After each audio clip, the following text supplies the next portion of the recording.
SP साहब ने एक दरोगा की ड्यूटी और दो सिपाही की ड्यूटी लगा रखी थी कि तुम्हें डीएसपी साहब के साथ बिल्कुल साए की तरह रहना है। और जैसा कि उन्हें आदेश मिला था वह भी डीएसपी साहब के साथ वैसा ही व्यवहार कर रहे थे। और जिस तरह उन्हें काम मिला था ठीक वह साए की तरह डीएसपी साहब के साथ 24 घंटे उसी तरह लगे हुए थे। डीएसपी साहब कहीं भी खाए पिए लेटे बैठे कुछ भी करें, हर वक्त वो उनके साथ ही रहते थे। इसी बीच डीएसपी साहब को टॉयलेट जाना था। वह अपनी कुर्सी से उठे और चलने लगे। जैसे वह चलने लगे सिपाही भी पीछे पीछे चलने लगे। यह सब देखकर डीएसपी साहब आग बबूला हो गए, बहुत गुस्सा हो गए और बोले मैं टॉयलेट ही तो जा रहा हूँ, क्या मुझे टॉयलेट जाने की भी अनुमति नहीं है? तो सिपाही बोले नहीं नहीं साहब, आपको टॉयलेट जाने की बिल्कुल अनुमति है, आप जाइए। लेकिन मेरा एक ही कहना है कि आप टॉयलेट का दरवाज़ा मत बंद करिएगा, क्योंकि हमें आप पर नज़र रखनी है। एक बात का ध्यान रखना, दरवाज़ा बंद मत करिएगा। ये सुनकर डीएसपी साहब थोड़ा शर्मिंदगी महसूस हुई कि ये मेरे साथ क्या हो रहा है। वह बहुत परेशान हो जा रहे थे। दरअसल दोस्तों ये डीएसपी साहब के साथ ऐसा क्यों हो रहा था, क्योंकि डीएसपी साहब लगातार सोशल मीडिया पर वायरल हो रहे थे। कुछ ना कुछ नया कारनामा उनका अखबार में छप रहा था, जिसकी वजह से उनको ऊपर नजर रखी जा रही थी। कहीं वो कुछ गलत कदम ना उठा ले, अपने साथ कुछ गलत करना बैठे। इसीलिए एसपी साहब ने डीएसपी साहब के ऊपर नजर रखने के लिए दो सिपाही एक दरोगा को 24 घंटे की निगरानी के लिए लगाया हुआ था। ऐसा क्यों हुआ था दोस्तों, इसके पीछे की कहानी सुनकर शायद आपको डीएसपी साहब पर बहुत तरस आए और हंसी भी आए। तो दोस्तों मेरे चैनल में आप लोगों का बहुत बहुत स्वागत है और आपसे अनुरोध है कि वीडियो को अंत तक जरूर देखें। मैं आपको जो कहानी सुनाने जा रही हूँ ये एक सच्ची घटना पर आधारित है और यह कहानी उत्तर प्रदेश के उन्नाव जिले की है। उन्नाव जिला तहसील बीघापुर की है। बीघापुर में एक डीएसपी साहब थे जिनका नाम कृपा शंकर कनौजिया था, जो उस वक्त वहीं पर तैनात थे।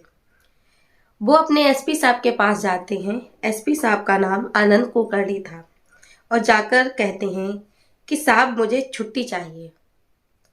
ये सब सुनकर एसपी साहब बोलते हैं कि किस बात के लिए आपको छुट्टी चाहिए? डीएसपी साहब कहते हैं कि दरअसल मेरी बेटी की शादी है, उस शादी की डेट जो है वो पास आ रही है और मुझे बहुत सारे काम है और इसीलिए मैं आपसे अनुरोध करता हूँ कि मैंने जो आपको एप्लीकेशन दी है उस एप्लीकेशन को मंजूरी देकर मुझे छुट्टी दी जाए। एसपी साहब की बातें सुनकर बोले कि इनकी बेटी का मामला है। उन्होंने एसपी साहब को छुट्टी देने के लिए मंजूरी दे दी और उन्होंने उनको छुट्टी दे दी। बीघापुर से गोरखपुर की दूरी लगभग 341 किलोमीटर थी। यहाँ जाने का काफ़ी लंबा सफ़र तय करना पड़ता था, लेकिन घर नहीं पहुँचते थे तो बीवी होती बहुत परेशान हो जाती है। दरअसल डीएसपी साहब जो बीघापुर से छुट्टी लेकर अपने घर को निकलते हैं, लेकिन वह अपने घर नहीं पहुँचते हैं। यह सब बात सुनकर उनकी बीवी बहुत परेशान हो जाती है। उसको पता होता है कि डीएसपी साहब ने छुट्टी ली है और उसे उस छुट्टी के बारे में पता होता है, लेकिन छुट्टी लेने के बाद काफ़ी लंबा सफ़र था, उस समय के बाद भी वो घर पे नहीं पहुंचते हैं। उनकी बीवी परेशान हो जाती है और वो उनके पर्सनल नंबर पर फ़ोन करती है, लेकिन उनका पर्सनल नंबर बंद आ रहा था। उनका जो ड्यूटी का नंबर था ऑन ड्यूटी, उस नंबर पे भी फ़ोन करती है, लेकिन उनसे संपर्क नहीं हो रहा था और उसे पता था कि वो छुट्टी पर हैं, जैसा कि वो घर आ चुके हैं, घर के लिए निकले हैं, लेकिन वो घर नहीं पहुंचते हैं। इससे उनकी बीवी लगातार परेशान रहती है। उनके संपर्क में जो जो भी व्यक्ति होता था उन्होंने सभी के पास फ़ोन किया, सबसे जानने की कोशिश की कि आखिर डीएसपी साहब कहाँ हैं, लेकिन डीएसपी साहब का कुछ पता नहीं था और ना ही फ़ोन लगता है। उनको सफलता नहीं मिली तो उन्होंने एसपी साहब को फ़ोन लगाया और कहा कि मुझे आपसे बात करनी है। तो एसपी साहब ने पूछा बताइए आपको क्या ऐसी बात हुई है। वो बताती हैं कि कहीं ना कहीं डीएसपी साहब की कोई परेशानी तो नहीं है, वो छुट्टी के लिए घर के तो निकले हैं, लेकिन मुझे डर लग रहा है कि उनके साथ कोई घटना तो नहीं घटी है, वो घर ही नहीं पहुंचे हैं। ये सब सुनकर थोड़ी देर के लिए एसपी साहब भी अचंभित हो जाते हैं कि समय पूर्व यहाँ से निकल गए थे, छुट्टी भी दे दी, तो वो आखिरकार घर पे क्यों नहीं पहुँचते हैं। एक सरकारी कर्मचारी होने के कारण उन्हें इस बात की चिंता हो जाती है कि कहीं साहब हमारे परेशानी में तो नहीं है। वो उन्हें समझ में नहीं आ रहा था। उन्होंने उनके पर्सनल नंबर पर फ़ोन किया, लेकिन उन्होंने फ़ोन नहीं उठाया। एसपी साहब को लगा कोई वाकई में वो खतरे में तो नहीं है। उन्होंने तुरंत अपने कांस्टेबल को बुलाया और सर्वेलेंस टीम को आदेश दिया कि सीओ साहब के नंबर पर बातचीत करने की, संपर्क करने की कोशिश करें। तुरंत ही सर्विलांस टीम आई और अपनी सूचना पाकर जैसा एसपी साहब ने कहा था उन्होंने वैसा ही किया और उनका नंबर सर्विलांस पर लगा दिया, काम करना शुरू कर दिया। जब सर्विस टीम ने काम शुरू करना कर दिया, लोकेशन लगाई जाने लगी, सीडीआर देखने की कोशिश की जा रही थी। सीडीआर निकलने पर पता लगता कि उनका मोबाइल आखिरी वक्त कहाँ पर था, लेकिन लोकेशन मिलने में आसानी हो जाती, वह कम से कम समय पर निकल आती। थोड़ी देर बाद लोकेशन भी निकल आई। लोकेशन थी कानपुर के एक गंगा पार के इलाके की, जो कि एक माल रोड है। माल रोड इनकी आखिरी लोकेशन पाई जाती है। सभी लोग उसी लोकेशन पर पहुंच जाते हैं, जो कि उन्नाव के बीघापुर से लगभग 44 किलोमीटर ही दूरी पे था, लमसम 1 घंटे के रास्ता पर। पुलिस वालों ने देर नहीं किया, उन्होंने एसपी साहब को बताया और एसपी साहब के आदेश से ही उन्होंने ढिलाई नहीं बरती, सीधा उस जगह पर पहुंच जाते हैं। माल रोड जाने के बाद उस जगह की वह तलाश करते हैं। आखिरकार वह आखिरी लोकेशन पर पहुंच जाते हैं, जो लोकेशन उन्होंने देखी थी। वहां पर जाकर पता चलता है कि उनका मोबाइल स्विच ऑफ ही आ रहा है। इसके बाद वह एक होटल में पहुंचते हैं, जिस होटल का नाम मंदाकिनी होटल था, जो बिल्कुल एक किनारे पे बना हुआ था। वहां पर रिसेप्शन पे पहुंचने के बाद वो लोग पूछते हैं, क्या आपके होटल में कोई कृपा शंकर नाम के व्यक्ति ठहरा हुआ है, रुके हुए हैं? रात ज्यादा हो चुकी थी। वो रिसेप्शन पे जो व्यक्ति था उसने बताया कि हाँ हाँ, यहाँ पे एक व्यक्ति इस नाम के रुके हुए हैं। वह जांच करने वाली टीम को सीधा कमरे की तरफ जाती है, जिस कमरे में वह रुके हुए थे। वहां जाने के बाद दरवाजा खटखटाती है। जब वह दरवाजा खटखटाती है तो अंदर से सीओ साहब बाहर निकल के आते हैं, पूछते हैं क्या काम है, क्या बात है, यहाँ पर आप क्यों आए हो। यह सब देखकर बाहर जो लोग खड़े होते हैं वो सब देख के अचंभित रह जाते हैं कि डीएसपी साहब तो यहाँ पे हैं। और फिर वो पूछते हैं कि आपका नंबर क्यों बंद है, आपकी पत्नी बहुत ज़्यादा परेशान हो रही है। और उन्होंने ही एसपी साहब को बताया था कि आप घर नहीं पहुंचे हैं, जिसके बाद सर्विलांस टीम को बुलाकर आपके जांच के आदेश दिए गए और हम सभी लोग आपको ढूंढने में परेशान हैं। आपने फ़ोन भी बंद कर रखा है, ऐसा क्यों कर रखा है? लेकिन ये सब पूछने के बाद उनकी नज़र उस होटल के कमरे पे पहुंचती है। एक महिला जो उस कमरे में नजर आती है। थोड़ा परेशान हो जाते हैं कि ये महिला कौन है, इनकी बीवी तो नहीं है और पता नहीं ये कौन है, ये क्या कर रहे हैं। टीम वहां से हट आती है और हटने के बाद फिर से रिसेप्शन पे आ जाती है।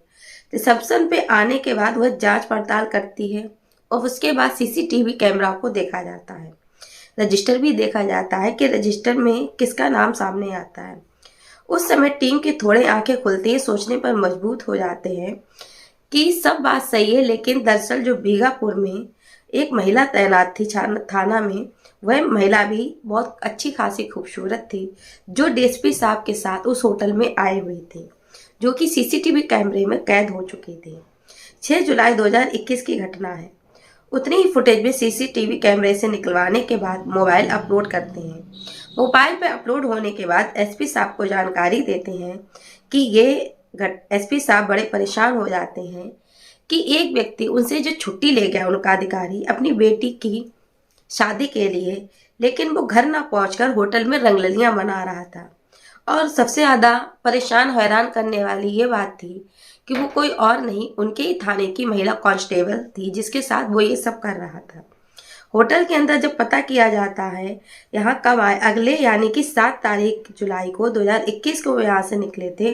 और अधिकारियों को सबसे ज़्यादा ये खराब बात लगती है, एक तरफ तो सीसीटीवी फुटेज होटल के अंदर प्रवेश कर रहे हैं, उसमें महिला सिपाही ने अपना चेहरा सफ़ेद दुपट्टे से ढक रखा है।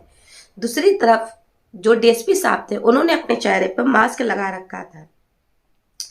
और ये जब उनको ये खबर जब अखबार और न्यूज़ में आती है तो सोशल मीडिया पर ये क्लिप बहुत वायरल हो जाती है। हर तरफ हर इलाके में महिला सिपाही की अश्लील हड़कंप मचा हुआ था। उनकी रंगललियां सबके सामने आ चुकी थी।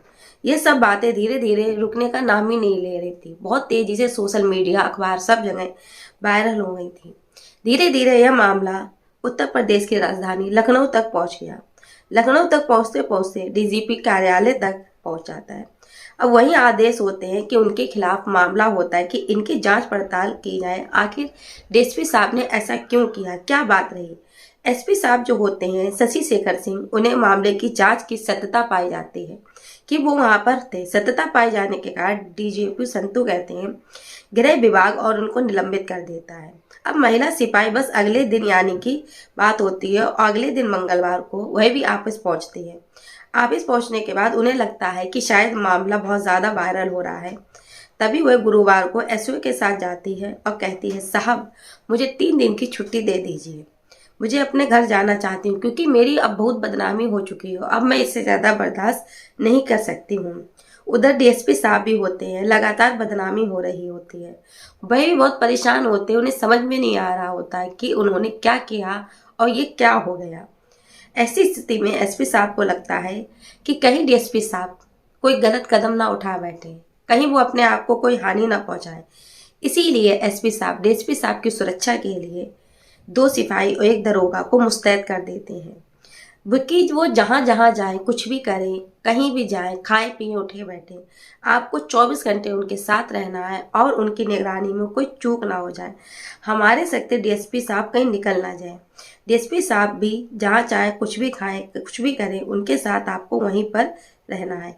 अगर ऐसा कुछ नहीं हुआ और आप लोगों ने कोई भी ढिलाई की तो आपको सस्पेंड कर दिया जाएगा। उसके बाद जो होगा वो देखा जाएगा। ये एक विभाग का मामला था और ये बहाल भी हो जाते, लेकिन इस बीच के मामला कोरोना काल युग चल रहा था। लोग एक दूसरे से मिलने से बच रहे थे और इन्हें मौका मिलता था तो ये दोनों महिला सिपाही के साथ यह काम कर रहे थे।